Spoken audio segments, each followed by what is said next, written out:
Bueno, ¿qué significa entonces con esta concepción de cultura, este concepto semiótico como trama de significación, como contexto, como una serie de estructuras simbólicas, fluidas o ligadas al fluir de la conducta humana, ¿no?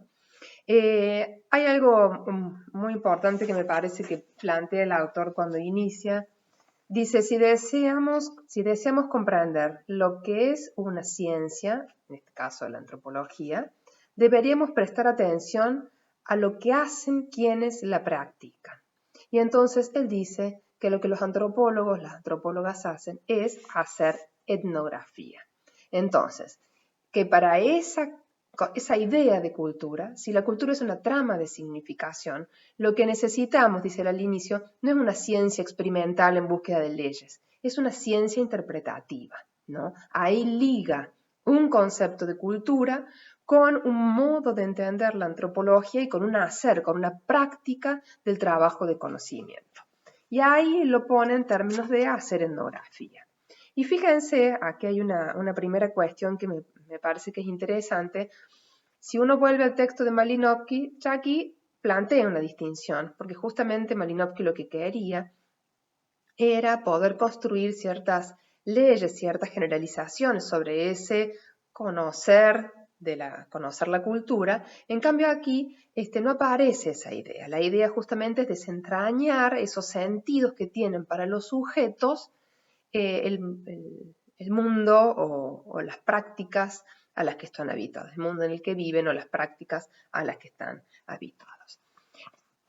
Y hay otra cosa que es importante, que yo creo que ya había mencionado Elsie Rodwell en el texto de la unidad 1, y es que la etnografía o hacer etnografía no es una cuestión de método, ¿no? Entonces, Geertz, va a enumerar una serie de cuestiones que, fíjense, también aparecen en el texto de Malinowski, ¿no? Como que tienen que ver con llevar un diario de campo, con convivir con los nativos del lugar o de la situación que pretendamos conocer, seleccionar informantes, establecer genealogías. ¿Vieron esa parte del texto de Malinowski que decía, bueno, tenemos que relevar los datos, hacer gráficos, tabular esa información, hacer cuadros, trazar mapas, ¿no?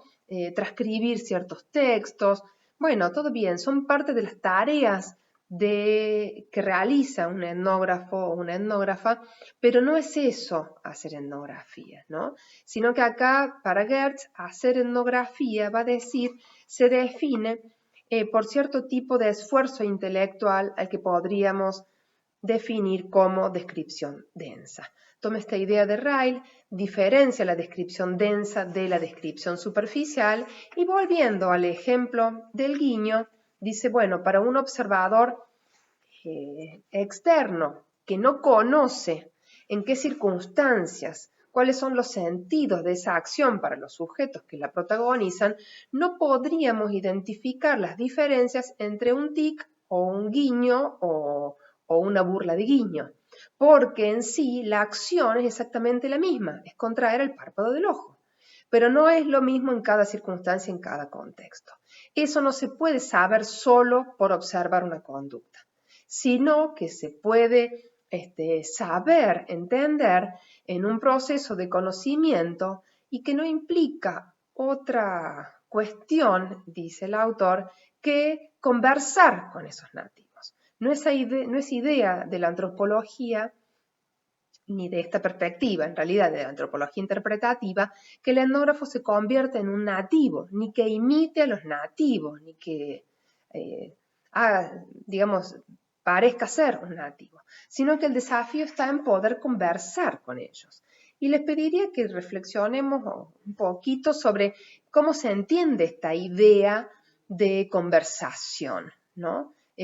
Realmente me parece se respalda en un interés genuino de quien se propone conocer, de escuchar al otro y poder ir comprendiendo cada vez más y cada vez mejor qué es lo que esas acciones, esos objetos, esas experiencias, esas prácticas significan para ese sujeto.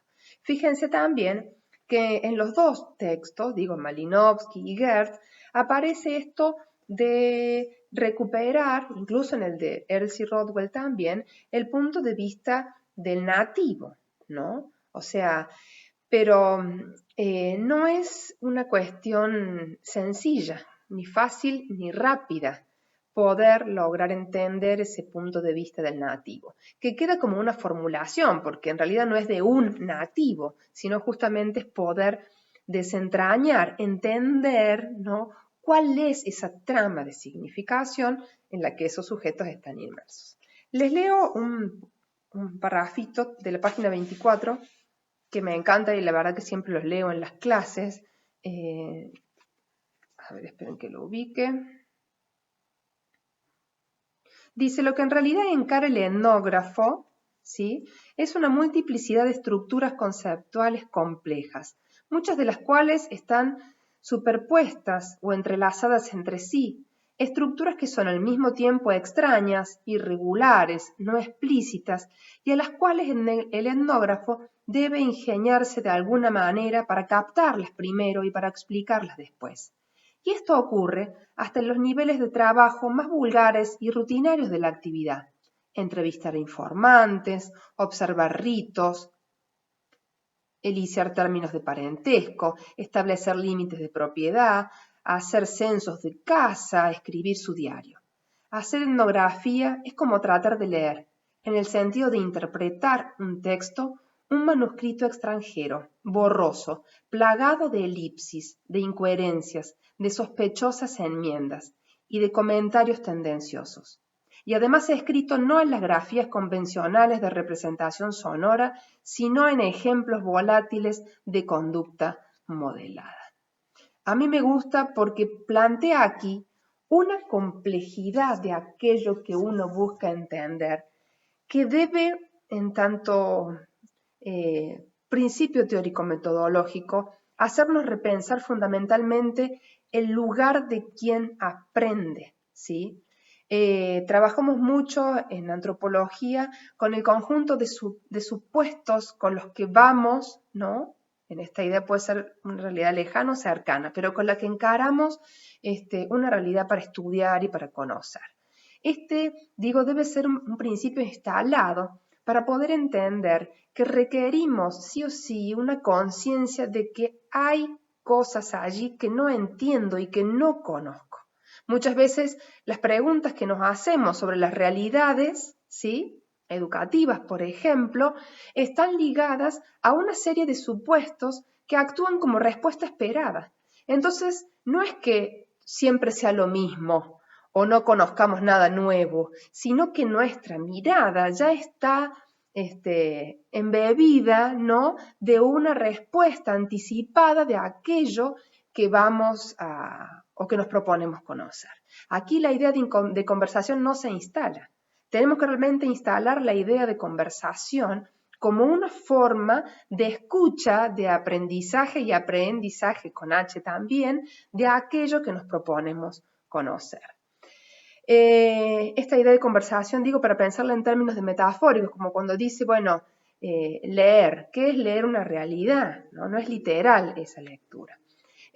Otra cuestión importante es que dice que el etnógrafo inscribe lo dicho, ¿no? Ahí incluso esta parte, en varias partecitas del texto, habla de esta idea de la inscripción, de que el etnógrafo, la etnógrafa escribe. En otras partes dice escribe ensayos, cuál es el tipo de texto que la antropología trata de producir. Y además esta inscripción, digo que se repite en varios lados, hay una parte donde justamente hace referencia a tratar de inscribir lo dicho. ¿Qué es lo dicho? Acá tampoco hay un sentido literal. Fíjense cómo el texto va manteniendo distintos diálogos con otras vertientes de las ciencias sociales y humanidades, para poder pensar qué es lo dicho, en términos de qué es lo enunciado, qué es lo que está ahí como una intencionalidad, como un pensamiento, como una producción de subjetividad, podríamos decir, ¿no? ¿Qué es eso que se enuncia?